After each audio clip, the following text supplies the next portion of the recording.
ईद उल अज़हा आ रही, अल्लाह की मान के चलो, अल्लाह का हुक्म है कुर्बानी करो, अल्लाह के हुक्म है। अगर एक आदमी 1 करोड़ रुपए सदका कर दे, 1 करोड़ रुपए सदका कर दे और एक कुर्बानी ना करे, एक जानवर ज़िबा ना करे, 15-20 हजार का भी कुछ छोटा मोटा बकरा आ ही जाता है ना, तो 15-20 हजार 25 हजार का उसने दुम्बा ज़िबा नहीं किया और 1 करोड़ रुपए सदका कर दिया, नहीं तू चाहे 10 करोड़ सदका कर दे, हाँ ये कुर्बानी कबूल नहीं, ये तू नाफरमान है, अल्लाह के यहाँ गुनाहगार है, अल्लाह को तेरे पैसों की जरूरत नहीं है, हाँ अल्लाह को तेरे पैसे की जरूरत नहीं, हुक्म पूरा करो, आज का हुक्म है कुर्बानी करो, आज का हुक्म है कुर्बानी करो, अल्लाह के नाम पर खून बहाओ।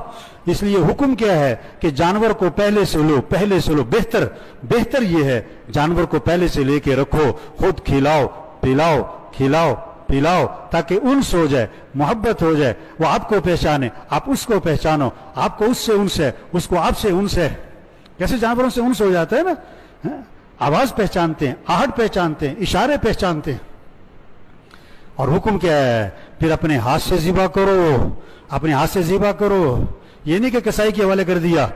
अभी तो 2 दिन पहले नहीं, शाम को रात को लेते हैं, सुबह कुर्बानी कर देते हैं, और वो भी कहते हैं कसाई से भी फिर दो छुरी।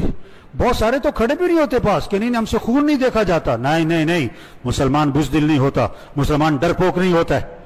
हाँ अपने हाथ से ज़िबा करो, अपने हाथ से ज़िबा करो और इस जज्बे से ज़िबा करो, इस जज्बे से ज़िबा करो कि अल्लाह अगर तू हुक्म देता कि बेटे को ज़िबा कर तो मैं कर देता। हाँ इब्राहिम अलैहिस्सलाम ने जब बेटे से पूछा कि बेटा ये हुक्म मिला है कि तुझे ज़िबा करूं, तो बेटे का जवाब सुनो,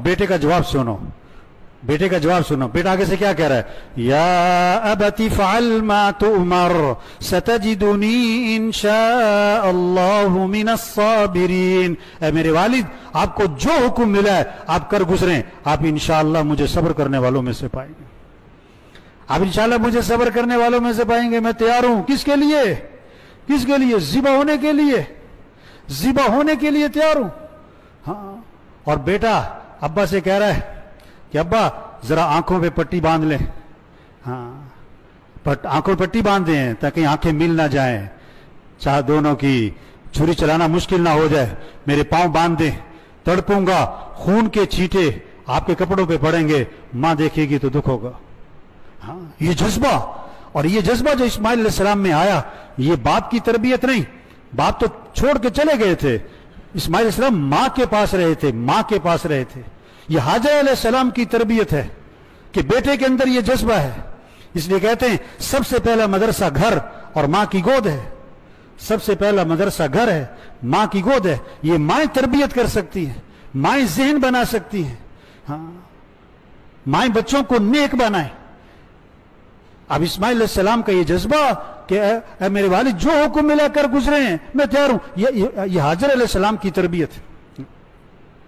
इस्माइल अलैहिस्सलाम भी तैयार बेटे को ज़िबा करने के लिए, इस बेटा इस्माइल अलैहिस्सलाम वो भी तैयार।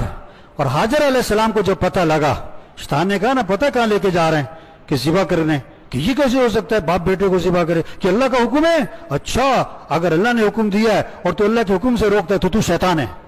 हाजर अलैहिस्सलाम भी तैयार। दुनिया में 3 तबके हैं, मर्द और औरत और बच्चे, इन तीनों तबकों में यह जज्बा आ जाए, हमें किसको राजी करना है, हमें किसकी मान के चलनी है, हमें किसके हुक्म को पूरा करना है, हम हर चीज कुर्बान करेंगे, अल्लाह का हुक्म कुर्बान। ये जज्बे की याद दहानी ईद उल अज़हा आ रही है।